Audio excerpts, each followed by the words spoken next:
pakai mana? Itu atau ini bagus? Hah? Pakai itu atau ini? Tidak nanti bullshot. Hah? Tidak Iya. nanti bullshot.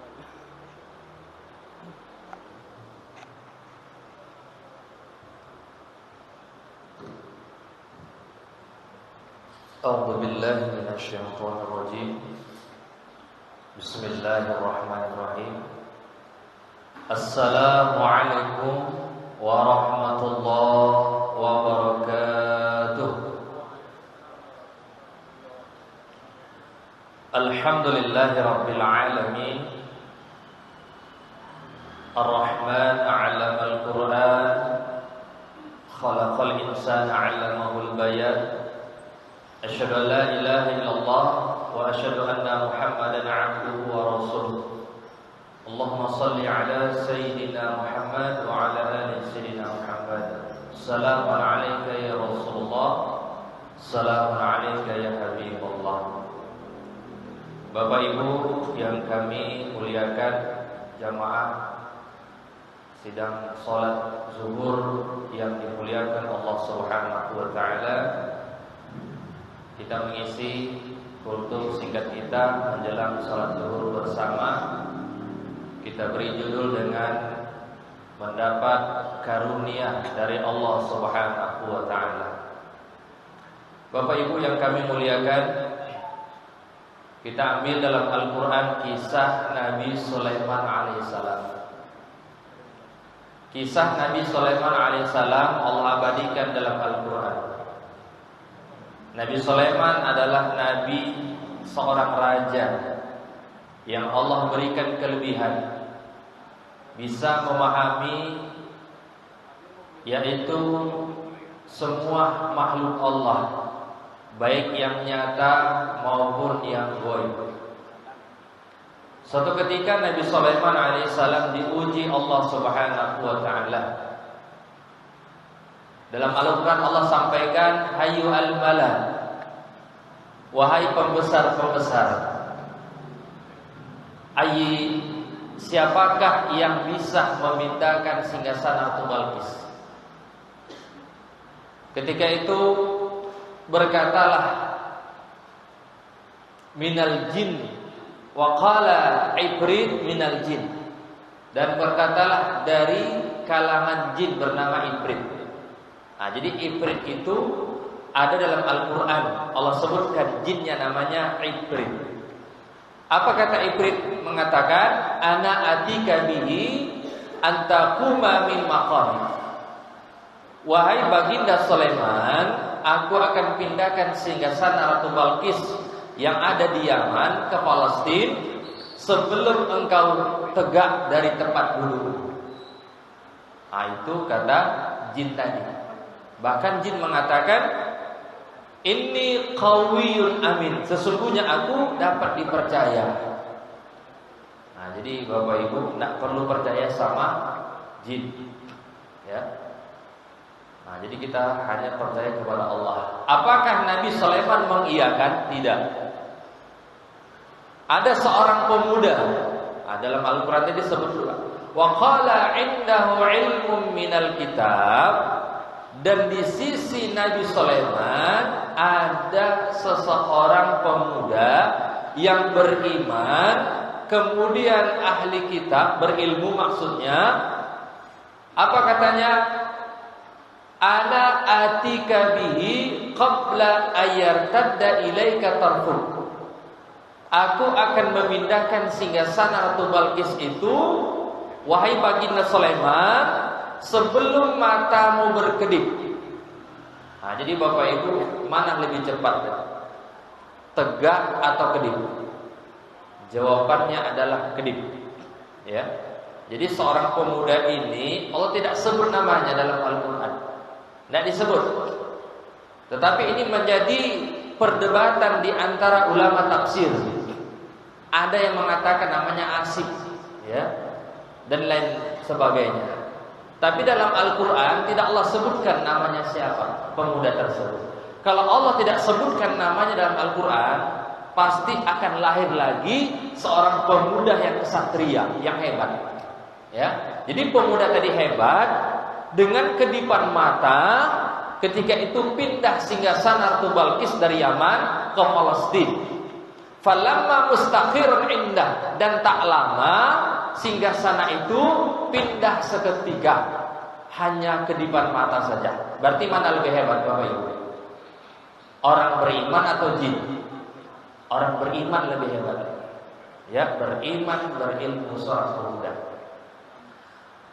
Maka Allah menyampaikan hadza min fadli rabbi, ini adalah karunia dari Allah.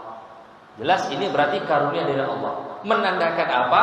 Supaya Nabi Sulaiman bersyukur kepada Allah Subhanahu wa taala dan tidak ingkar kepada Allah Subhanahu wa taala. Dan ini menjadi pelajaran bagi kita. Jadi orang beriman itu bisa mendapatkan karunia. Contoh ya, ke dalam Al-Qur'an jelas abadi. Ini dalam kisah.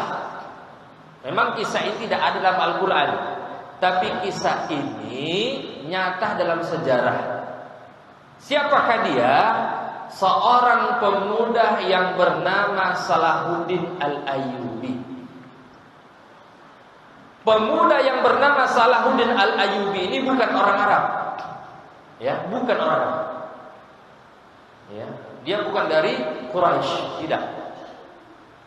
Ayahnya bernama Najmuddin Al-Ayyub, kelahiran Irak. Ketika itu saudaranya berkata kepada Najmuddin Al-Ayyub, kebetulan Najmuddin Ayyub ini seorang ulama, ya, dan seorang pemuka tokoh ketika itu. Berkata saudaranya, wahai Najmuddin, kenapa engkau tidak menikah? Padahal sudah banyak wanita yang datang kepada engkau, bahkan anak sultan, anak menteri yang kaya. Ketika itu datang lamaran dan ingin dijodohkan, dinikahkan. Anak pemimpin, kalau di sana namanya sultan, anak sultan, cantik luar biasa. Kenapa engkau menolak lamaran tersebut, wahai Najmuddin Al-Ayyub? Apa jawaban Najmuddin Al-Ayyub? Wahai saudaraku, mereka perempuan itu tidak cocok dengan. Beri alasannya kenapa tidak cocok, padahal mereka itu saudagar, kaya, anak sultan, anak menteri. Kenapa engkau menolak? Karena niatnya tidak sama denganku. Kemudian saudara berkata, apa niatmu sebenarnya Najmuddin? Niatku memiliki istri yang sama niatnya adalah ketika nanti kami punya anak, anak kami menjadi kesatria yang bisa membebaskan Baitul Maqdis ke tangan umat muslimin. Wah, ini dia niatnya Bapak Ibu ya. Ya. Jarang sekali pemuda seperti ini lagi ya. Meniat dia punya istri, niatnya sama, punya anak laki-laki besok yang bisa membebaskan Baitul Maqdis yang ada di Palestina ke tangan umat kaum muslimin. Ketiga itu. Alhamdulillah, qadarullah. Ketika dia berkunjung ke seorang syekh atau guru ketika itu, yang mana guru tersebut sedang berkomunikasi dengan perempuan. Ya. Kemudian syekh tersebut berkata, wahai perempuan, wahai wanita, kenapa engkau menolak lamaran daripada sultan, kemudian anak menteri? Ternyata sama.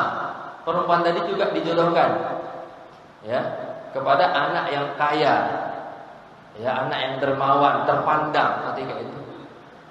Kemudian perempuan tersebut menolak. Ya, apa jawabannya? Wahai syekh, wahai tuan guru, kenapa aku menolak? Alasannya adalah mereka tidak cocok denganku karena niatnya tidak sama denganku. Kemudian syekh tadi berkata, apa sebenarnya niatmu wahai perempuan? Niatku adalah memiliki suami yang soleh, yang niatnya sama denganku. Kelak kami punya anak laki-laki, yang mana anak laki-laki itu menjadi kesatria, yang bisa membebaskan Baitul Maqdis ke tangan kaum muslimin. Ya, jadi niatnya sama Bapak Ibu.